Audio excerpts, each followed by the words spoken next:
আমাকে বলছে আমাকে প্রতি মাসে 50,000 টাকা করে দিতে হবে, দিবা? তাইলে আমি থাকবো, না হলে আমি নাই। সালাম বন্ধুরা, আবার চলে এলাম।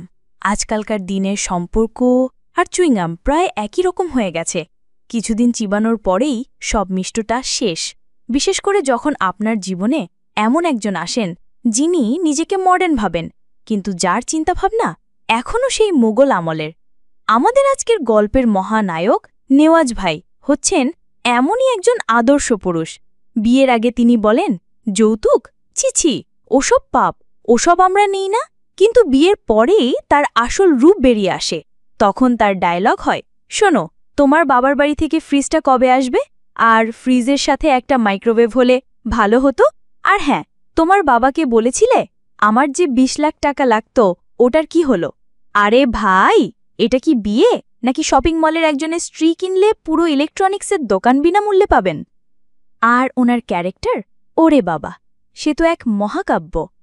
যখন নেওয়াজ ভাইয়ের স্ত্রী প্রেগন্যান্ট, মেয়েটি সব থেকে কঠিন সময়ের মধ্যে দিয়ে যাচ্ছে, তখন আমাদের নেওয়াজ ভাই অন্য মেয়েদের সাথে প্রেমের রঙ্গলীলায় লিপ্ত ছিলেন। আরে ভাই, নোংরামিরও তো একটা সীমা থাকে। আপনি একদিকে বাচ্চার জন্য ডাইপার কিনছেন, অন্যদিকে কাউকে হাই প্রিয় লিখে মেসেজ পাঠাচ্ছেন। এটা কি ডাবল রোল সিনেমার শুটিং চলছিল নাকি?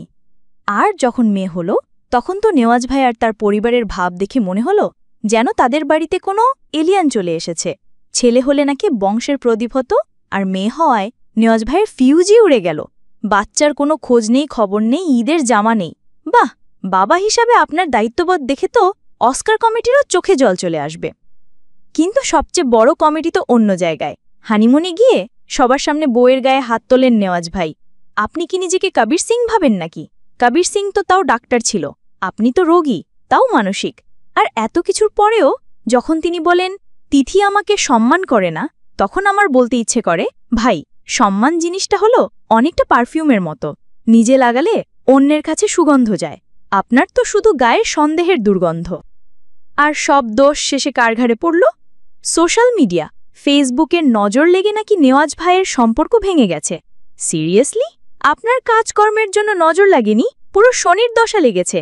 পরের বার থেকে ছবি পোস্ট করার সময় ছবির কোনো একটা লেবু লঙ্কা ঝুলিয়ে দেবেন, তাহলে আর নজর লাগবে না। যাই হোক, নেওয়াজ ভাইয়ের জন্য আমার একটাই উপদেশ, আপনি পরের বার বিয়ের বিজ্ঞাপনে লিখবেন, একজন প্রতিষ্ঠিত চরিত্রহীন পাত্রের জন্য সুন্দরী, কর্মজীবী এবং বিপুল পরিমাণ যৌতুক দিতে সক্ষম পাত্রী চাই। সম্মান দেওয়া বাধ্যতামূলক নয়, তবে টাকা দেওয়া আবশ্যক। এই পুরো ব্যাপারে আপনাদের কি মত? আমাদের নেওয়াজ ভাইয়ের মতো এমন মহান পুরুষদের আর কি কি বলা উচিত বলে আপনারা মনে করেন? ঝটপট কমেন্ট বক্সে লিখে ফেলুন, দেখি কার কমেন্ট সবচেয়ে সেরা হয়।